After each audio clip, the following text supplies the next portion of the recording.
بق الفراش يصل إلى مدينة ليل الفرنسية شمال البلاد. يطارد بق الفراش الفرنسيين في كل المدن ولا يترك أي مدينة من شره.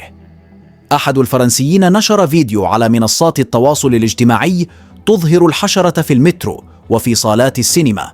وبعد نشر الفيديو الذي حصد أكثر من 1,000,000 مشاهدة على منصة تيك توك حتى الآن، أعلنت البلدية بأنها ستقوم بتنظيف وتعقيم القطارات وعربات المترو بالإضافة إلى صالات السينما.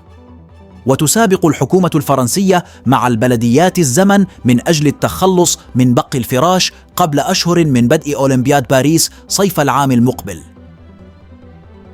يشار إلى أن الصحة الفرنسية أشارت إلى أنه ما من علاقة بين انتشار البق وبين مستوى النظافة. وبق الفراش هي حشرة تمتص دم الإنسان وتتسبب له بحكة شديدة لا سيما لدى الأطفال.